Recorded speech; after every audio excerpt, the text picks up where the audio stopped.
Hi friends, welcome to mom's kitchen. ఇప్పుడు ఒకే రకం పిండితో 2 రకాల దోశలు ఎలా వేయాలో చూద్దాం.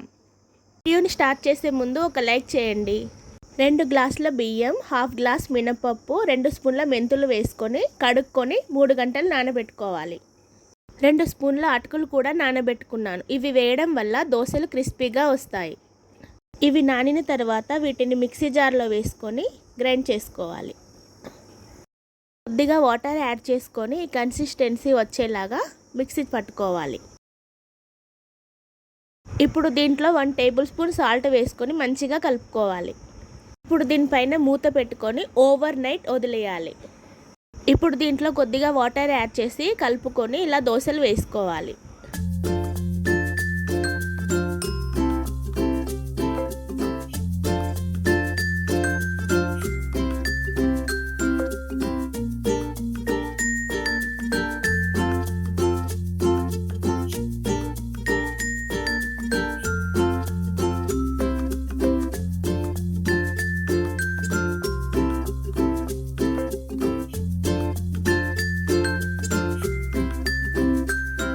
అంతే అండి, క్రిస్పీ దోశలు రెడీ.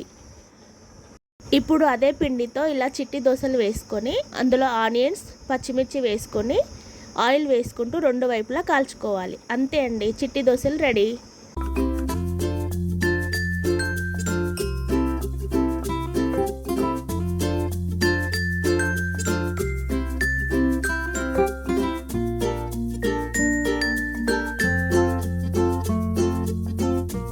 ఇలా చేస్తే పిల్లలు చాలా ఇష్టంగా తింటారు. ఒకసారి ఇలా ట్రై చేయండి. ఇప్పుడు దోశలోకి టమాటా చట్నీ ఎలా చేయాలో చూద్దాం.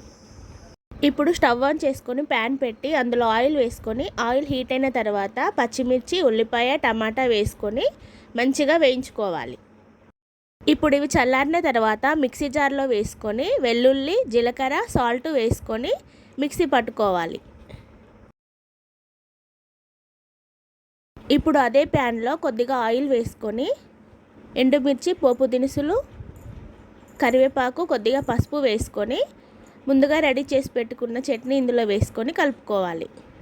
అంతే, టమాటో చట్నీ రెడీ. ఈ దోశలోకే కాదు అన్ని టిఫిన్లోకి చాలా బాగుంటుంది. క్రిస్పీ అండ్ టేస్టీ దోశలు రెడీ. మా ఇంట్లో వాళ్ళు చాలా ఇష్టంగా తింటారు. మీ ఇంట్లో కూడా అందరికీ నచ్చుతుంది. ఒకసారి ఇలా ట్రై చేయండి. లైక్, షేర్ అండ్ సబ్స్క్రైబ్ చేసుకోవడం మర్చిపోకండి.